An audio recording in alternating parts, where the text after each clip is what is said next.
En la iglesia abarrotada de Sevilla. Bajo el sol abrasador de un mediodía de junio. Javier sintió el mundo derrumbarse cuando su primo lo vio besando a Miguel en el jardín trasero. El grito de horror de su tía resonó como un trueno, atrayendo a toda la familia al escándalo. Y en ese instante, Javier supo que había perdido no solo su reputación, sino el amor condicionado de quienes lo criaron. Con el corazón latiendo desbocado, huyó de la escena, dejando atrás un mar de miradas acusadoras que lo marcarían para siempre. Javier corría por las calles empedradas de la ciudad, el traje de la boda arrugado y empapado en sudor. Miguel lo seguía a unos metros, jadeando, con el rostro pálido por el pánico.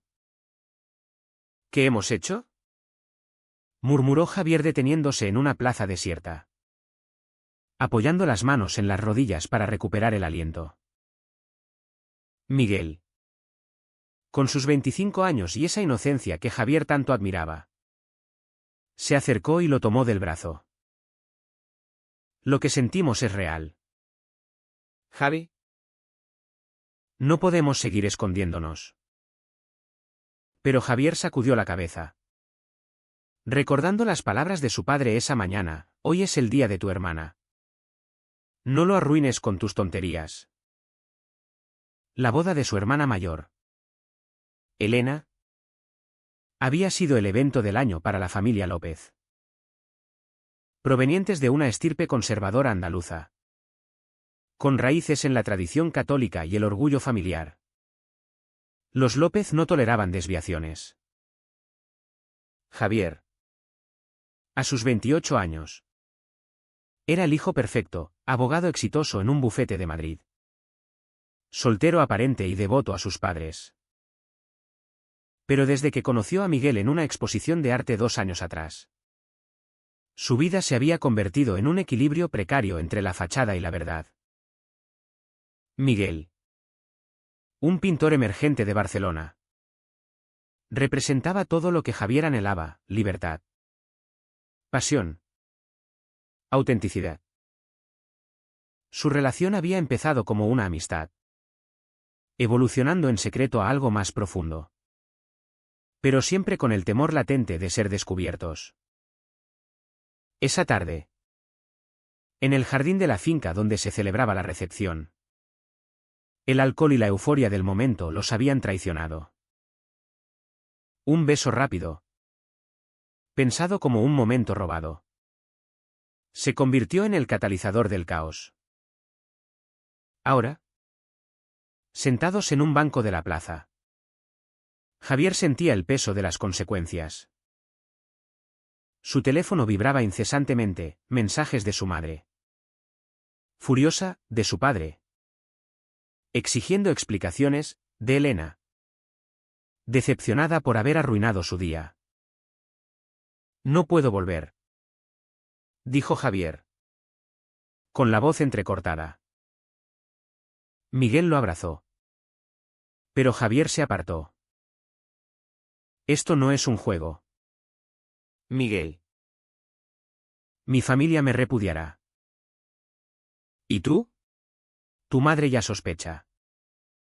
Pero la mía. Ella me crió para ser el hombre que no soy. Miguel suspiró, recordando su propia lucha. Hijo de una familia más liberal en Cataluña.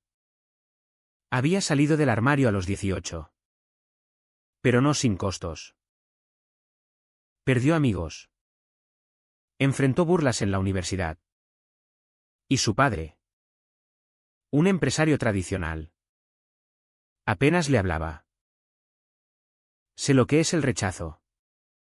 Javi. Pero escondernos nos está matando. ¿Cuánto más vamos a fingir?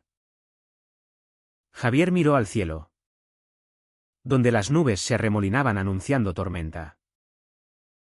Tenía que decidir: regresar y negar todo, o enfrentar la verdad y perderlo todo. Optó por lo segundo, marcando el número de su padre. Papá. Es verdad. Amo a Miguel. La respuesta fue un silencio helado. Seguido de, no vuelvas a casa. Ya no eres mi hijo. El corte fue como un cuchillo en el pecho. Javier colgó. Lágrimas rodando por sus mejillas. Miguel lo consoló. Pero en su interior, Javier sentía un vacío creciente. Esa noche, se refugiaron en un hotel barato en las afueras de Sevilla.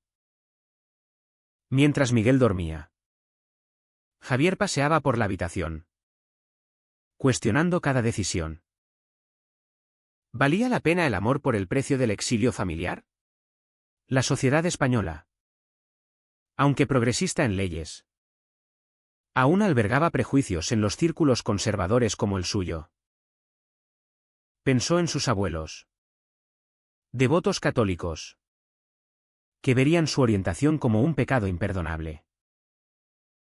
El conflicto interno lo devoraba, era un hombre dividido entre su identidad y su herencia. Al día siguiente, volvieron a Madrid en tren. En silencio. Javier revisaba sus correos, el bufete le había enviado un mensaje sutil, recordándole la imagen profesional.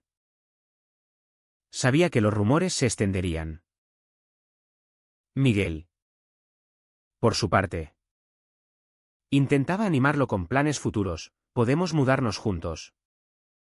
Empezar de cero. Pero Javier dudaba. ¿Era egoísta arrastrar a Miguel a su caos?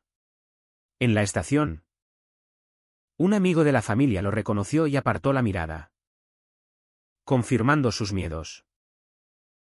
La presión social ya empezaba a cerrarse como una jaula. De vuelta en su apartamento, Javier enfrentó la realidad. Su madre llamó. Su voz temblorosa, hijo. ¿Por qué nos haces esto? La iglesia puede ayudarte.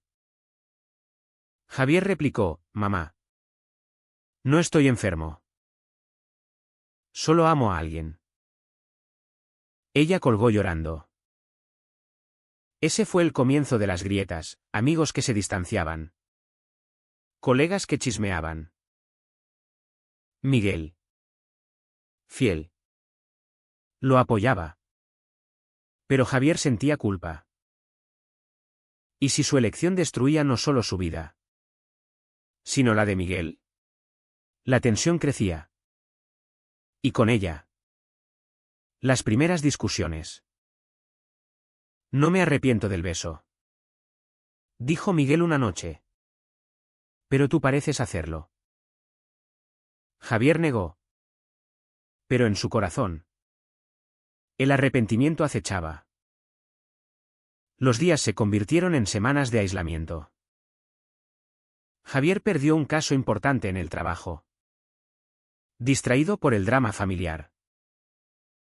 Su jefe lo llamó a la oficina, Javier. Eres un gran abogado. Pero los clientes conservadores no lo despidieron. Pero la advertencia era clara.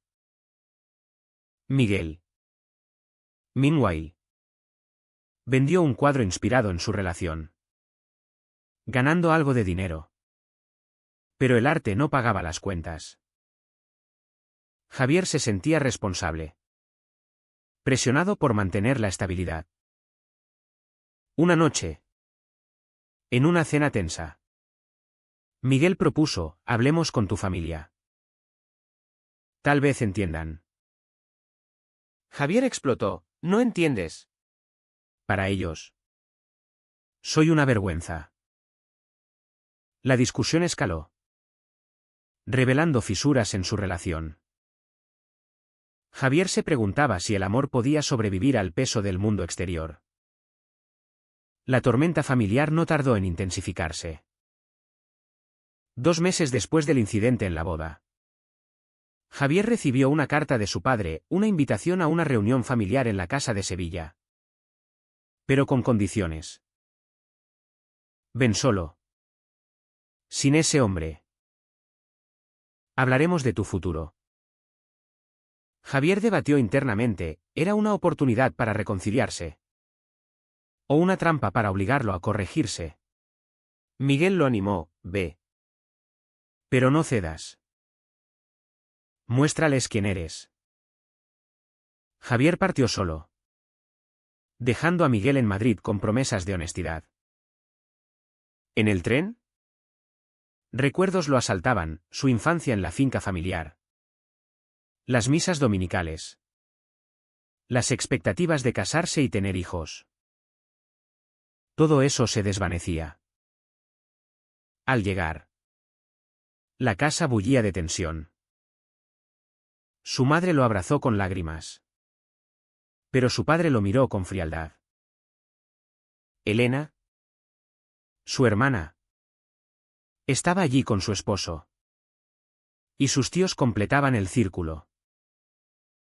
Hijo, empezó su padre. Esto es una fase. La sociedad te ha confundido.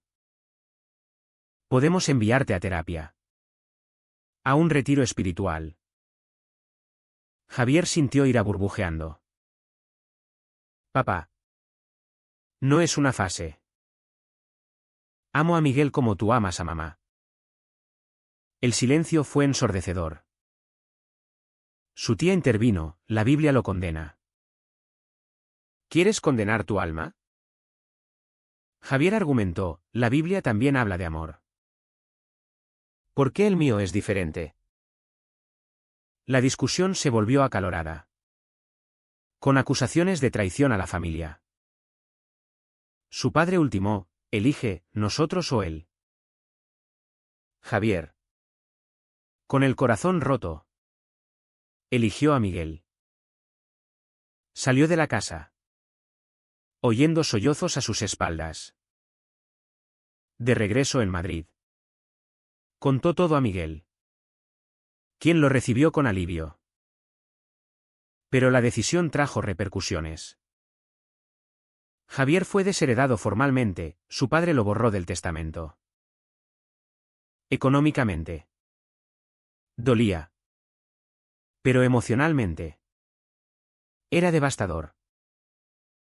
Miguel, intentando ayudar, organizó una exposición de sus pinturas, invitando a amigos progresistas.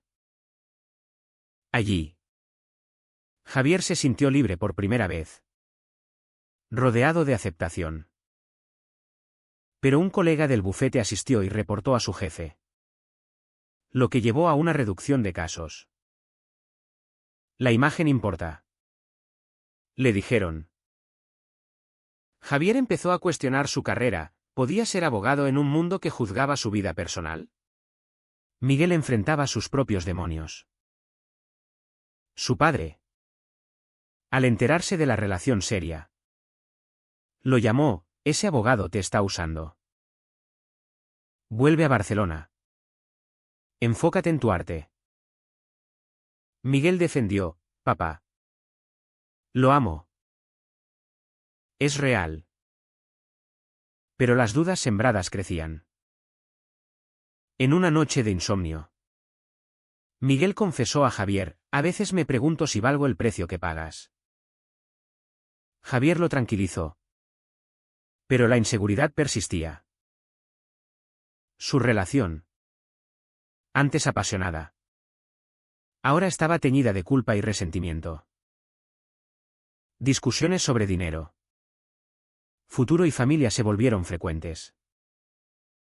Javier, bajo presión, cometió un error, ocultó una llamada de su madre, quien suplicaba reconciliación si dejaba a Miguel. La traición salió a la luz cuando Miguel encontró el registro de llamadas. «Me mentiste», gritó. Javier se defendió, solo quería protegernos. Pero Miguel se sintió traicionado, protegerme a mí o a ti mismo. La pelea escaló. Y Miguel se fue a casa de un amigo por unos días. Javier. Solo en el apartamento. Enfrentó su conflicto interno, amaba a Miguel. Pero el costo era alto. ¿Era moralmente correcto priorizar su felicidad sobre el dolor de su familia? La sociedad española, con sus avances en derechos LGBT, aún tenía bolsillos de intolerancia. Especialmente en Andalucía. Javier leyó artículos sobre discriminación, sintiéndose parte de una lucha mayor. Al reconciliarse, prometieron honestidad absoluta. Pero el destino intervino. Javier recibió una oferta de trabajo en Barcelona, en un bufete más inclusivo. Es perfecto, dijo Miguel. Mudémonos juntos. Javier aceptó, viendo una luz al final del túnel. La mudanza fue caótica, pero rejuvenecedora. En Barcelona, la atmósfera era más abierta, amigos los apoyaban. Y Miguel florecía artísticamente. Sin embargo, la sombra de la familia persistía. Elena llamó a Javier: mamá está enferma. Viene del estrés por ti. Javier sintió culpa aplastante.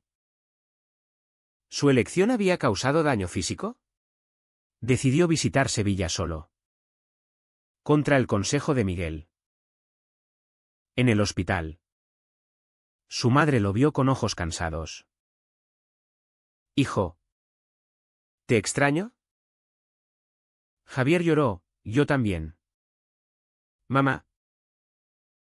Pero no puedo cambiar quién soy. Ella susurró: tal vez Dios te perdone.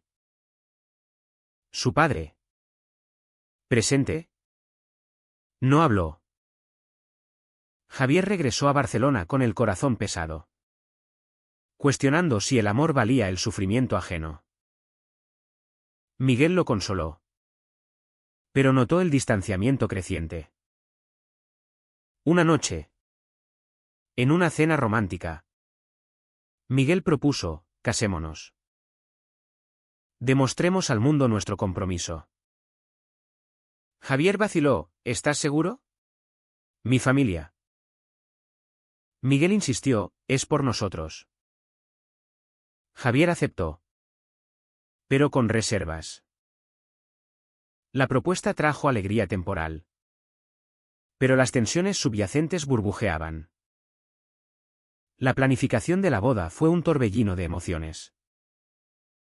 Optaron por una ceremonia civil en Barcelona, invitando solo a amigos cercanos. Miguel estaba eufórico, diseñando invitaciones con toques artísticos. Javier, sin embargo, luchaba con la ausencia de su familia. Envió una invitación a Elena, quien respondió: no puedo ir. Papá no lo permite. El rechazo dolió, reforzando su aislamiento. En el trabajo, el nuevo bufete era supportive. Pero Javier sentía impostor: ¿merecía felicidad mientras su familia sufría? El conflicto moral lo consumía. ¿Era egoísta perseguir su amor a costa de la tradición familiar?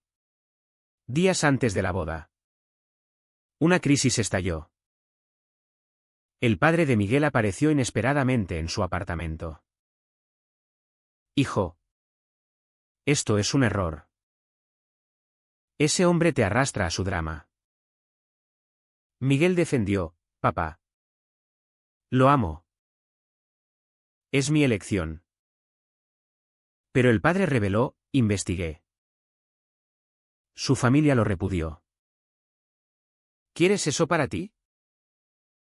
Javier, escuchando, intervino: señor. Respeto su preocupación, pero nuestro amor es genuino. El padre se fue furioso, dejando a Miguel dudando. Esa noche discutieron: tal vez tenga razón, admitió Miguel. Tu pasado nos persigue. Javier, herido, replicó: pensé que éramos un equipo. La tensión alcanzó un pico. Y Miguel sugirió posponer la boda. Javier accedió. Pero sintió traición. En las semanas siguientes, su relación se enfrió. Javier se sumergió en el trabajo, defendiendo casos de discriminación LGBT, canalizando su dolor en activismo. Miguel pintaba furiosamente, sus obras reflejando tormento interno. Una exposición de Miguel atrajo atención, incluyendo a un galerista influyente que coqueteaba abiertamente.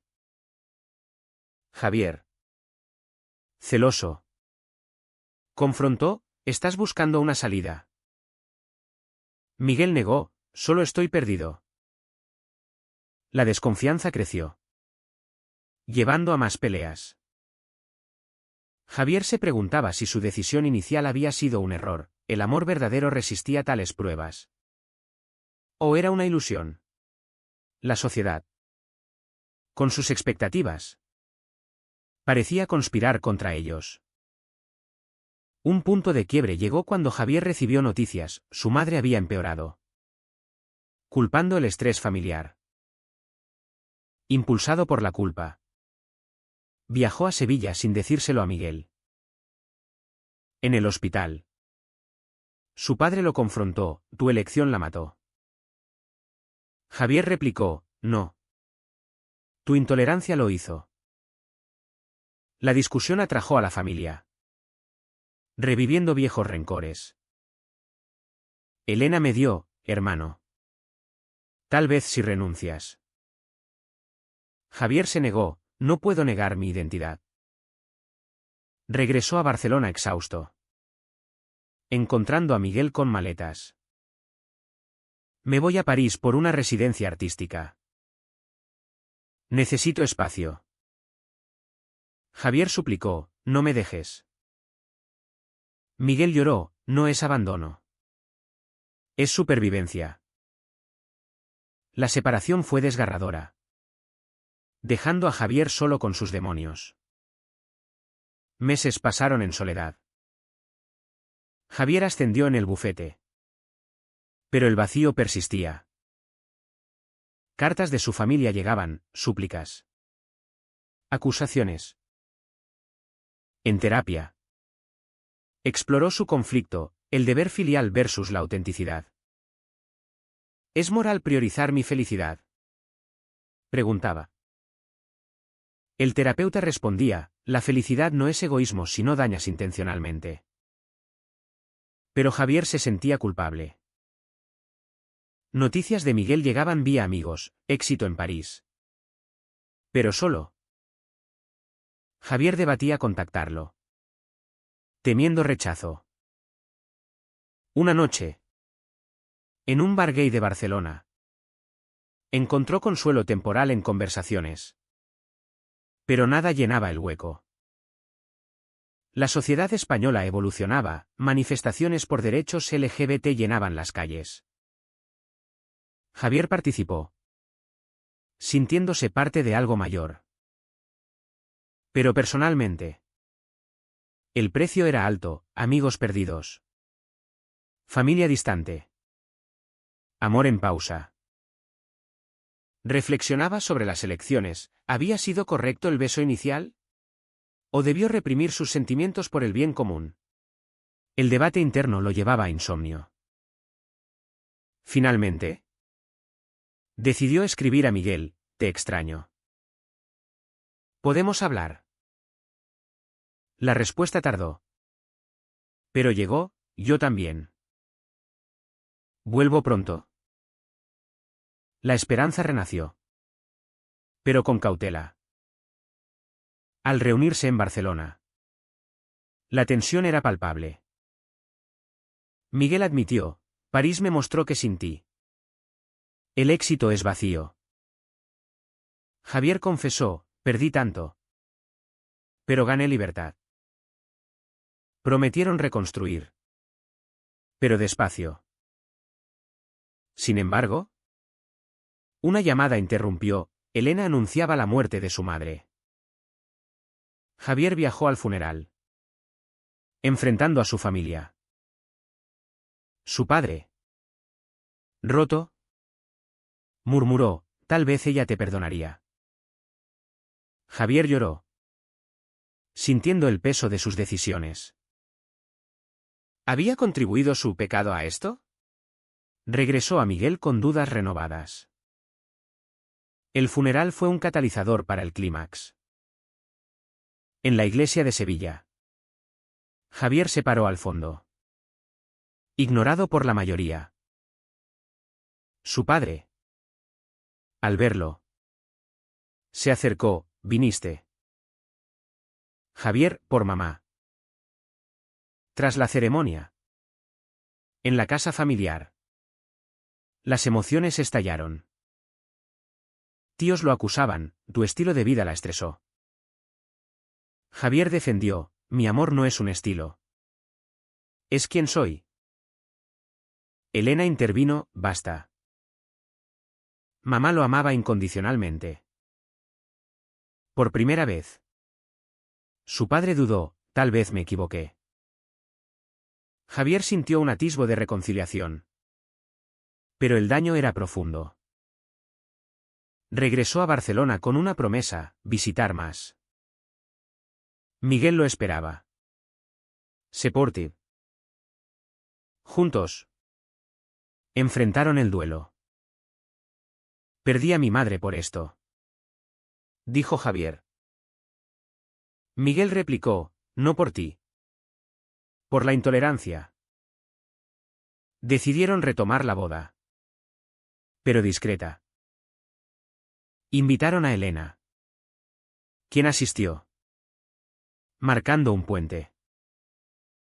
La ceremonia fue íntima. Llena de lágrimas y promesas. Pero la felicidad era agridulce, el padre de Javier no vino. Y el de Miguel envió un mensaje frío. En la luna de miel en las Islas Canarias. Reflexionaron sobre el camino, traiciones. Daños. Despertares. Javier se dio cuenta, el amor requería sacrificios. Pero también resiliencia. De vuelta. La vida se normalizó. Pero con cicatrices. Javier abogaba por derechos LGBT. Convirtiendo su dolor en cambio. Miguel exponía obras sobre identidad. Ganando reconocimiento. Sin embargo, tensiones persistían, visitas familiares incómodas. Prejuicios sociales en eventos. Una noche. Un amigo traicionó su confianza. Filtrando detalles privados a la prensa local. El escándalo revivió viejos miedos, gay abogado en drama familiar. Javier enfrentó acoso online. Cuestionando si valía la pena. Miguel lo animó, luchamos por esto. Pero Javier debatía internamente, ¿era correcto imponer su verdad al mundo? El punto culminante llegó en una conferencia legal donde Javier habló sobre discriminación. Su padre apareció inesperadamente. Escuchando en silencio. Después. Se abrazaron, hijo. Estoy aprendiendo. La reconciliación fue lenta. ¿Pero real? Miguel celebró, ¿ves? El tiempo cura. Pero Javier sabía, el precio había sido altos años de dolor. Relaciones rotas. Autodescubrimiento forzado. En retrospectiva. Cada decisión había sido un doble filo, libertad ganada. Conexiones perdidas. Años después. Casados y estables. Javier y Miguel miraban atrás. Habían pagado con lágrimas. Pero ganado autenticidad. La sociedad cambiaba. Pero sus batallas personales los definían. Javier se preguntaba, ¿había sido todo inevitable? ¿O podrían haber elegido diferente? Miguel sonreía, somos más fuertes. Pero el eco de las pérdidas permanecía. ¿Fue correcto priorizar el amor personal sobre la armonía familiar? ¿O el sacrificio por los demás define la verdadera moralidad?